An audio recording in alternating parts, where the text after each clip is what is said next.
Here's a troublemaker. I didn't know he was going to be in service. I haven't seen him for about 2 years.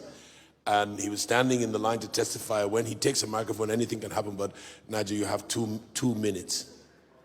2 minutes.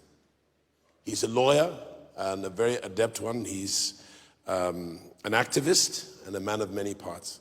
Listen carefully. Thank you. Church, your pastor has been speaking about Nigeria for a while.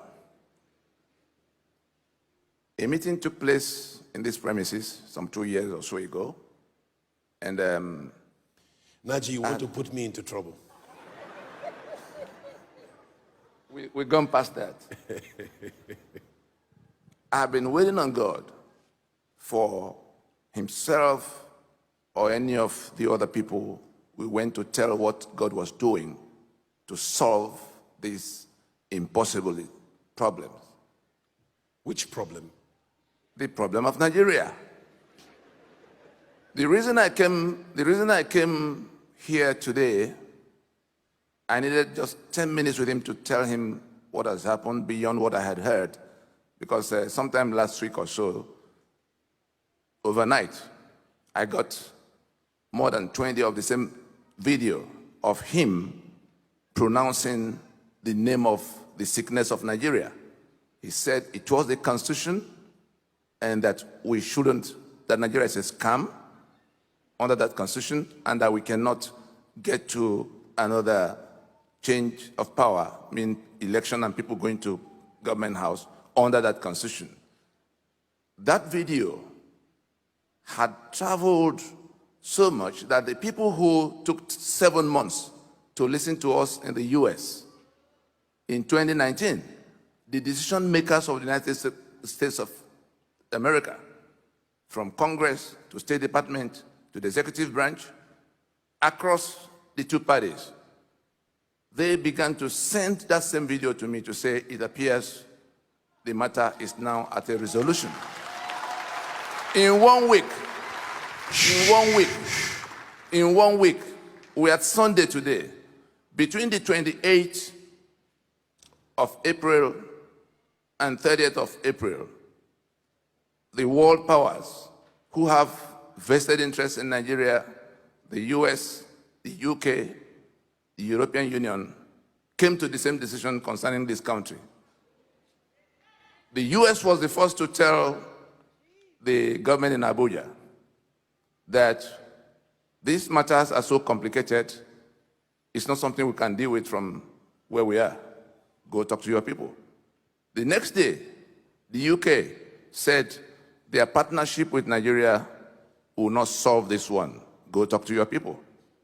Then, the day after, European Union made it plain, said, this matter, move away from gun. Guns will not solve anything. Not your gun, not our gun. Go to dialogue with the owners of the land and rework the legal instrument. I tell you, the foundation of the problem has been removed. There's nothing anybody's going to do about it anymore. And I just came to church today. I had so many things to do, but I said, before I go to any part, anywhere else, let me come and tell this man of God that his courage in saying what he said, and if you know who else have been told the same thing in this land, but who have been paralyzed by fear from saying it, but it's been said, and by the grace of God, it's been done. That monster tormenting Nigeria is dead. I wanted to meet with him in private to tell him this. But when he was looking around for people who will come to say, this is the biggest thing God has done in the last 50 years, that we will live through this problem and it will not consume us. Pause for a moment.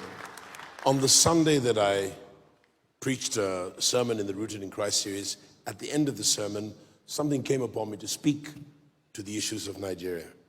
And I had no idea that somebody not from House on the Rock would take a 7-minute, 15-second excerpt, and that it would go virulent to the degree that it ended up in Whitehall, it ended up in Washington, D.C., ended up in places that I'm astonished by.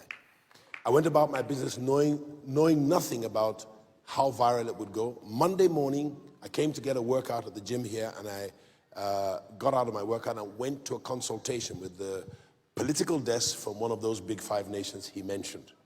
And I spoke my heart as a stakeholder in Nigeria, whose parents for 2 generations have worked for this country, and this was not the Nigeria they dreamed of. And for one intervention to ruin our hopes was not acceptable to me. And I bore my heart out. I've learned diplomacy and how to talk to diplomats over the last 15 to 20 years of engaging with the Big 5. And when I was done in that meeting, I knew something had happened. I just could not put my finger on it. When I got home, I started getting calls about a video. And for the next 2 weeks, I was being called about this video. I'm still getting calls about the video. I didn't know, and my speech about the Constitution of Nigeria being a very flawed document, and maybe the best one since the First Republic would be the 63, but even 63, by me, is not acceptable. I would want to go all the way back to 1914, the amalgamation. Okay? And he had spoken to me years ago, wasn't even in my mind. It was having studied a little bit about Nigeria. Where are our problems? Men swear oaths to be loyal to a constitution, and they do the exact opposite thing when they get into office. That is a lack of honor. We do not need dishonorable men leading any aspect of the 3 tiers of government or the 3 arms of government in Nigeria. And I saw him there. I said, it looks like him. He's a troublemaker. He's really a troublemaker. But he's given his life and his heart to ensure that the framework upon which Nigeria stands, or the peoples of this geography or contraption stand, is an authentic document of the sovereign conference of the sovereign owners of this geographic space. And that makes about, my last count was about 270 something different ethnic groups. And it must be dealt with. It cannot continue to be sold a scam and take it and then be enslaved by people who feel it's their birthright to own us and own our land and own our assets and our resources. It's not acceptable to me, and I do not believe I stand alone. I believe I speak with the voice that resonates for the majority of the people that call themselves Nigerian. I'm also sick and tired of holding a green passport that brings me so much stigma every time I travel to go and preach the gospel. I want a passport that gives me honor and dignity, that allows me to travel like the kings that we Nigerians ought to be. We're not slaves, we are better than that. We have resilience, we have intellectual power. Nigerians are not the problem, it is the political class. Yeah, Nigerians excel everywhere else in the world. They're at the top of the treasury in the United States, they're at the top of World Bank, they're at the top of other countries, they're at the top of science, arts, name the fields of discipline or fields of endeavor. We are the very best. We excel to the very top. And if we cannot find a political process and develop a political architecture built on a framework that is an authentic document of the wish of we the people, then we do not have a great country. A great country is made from an agreement that becomes a documentation that serves as a foundation for our people. Our people therefore have to go elsewhere to excel, because the enabling environment is not available to us. Nigeria can be the greatest country on the face of this earth. And my prayer, my hope, is that my children's children will see Nigeria become great, and they will rush back from all the far-flung countries they've gone to, the same way that somebody started prophesying in the 1930s, 1940s. And everybody now started to publish that word. And the Jews came back from all over the world to build their own nation and occupy their own geography and do it with justice and equity. And now they are a world power, when they were not even a people prior to 1940. Nigeria has a great destiny. And courageous men like that, there are many, but please remember that you are favored. So come out of timidity and let's go forward, and let us, without physical weapons, but we have weapons of our spiritual warfare by which we can do damage to the plan of the enemy, destroy the architecture of his intention and his agenda, and build a new process so that it will not be touts that take over the political class and hence take over government, but it will be the righteous, the best serving the rest, not the worst lording it over the rest. I rest my case. I have to go.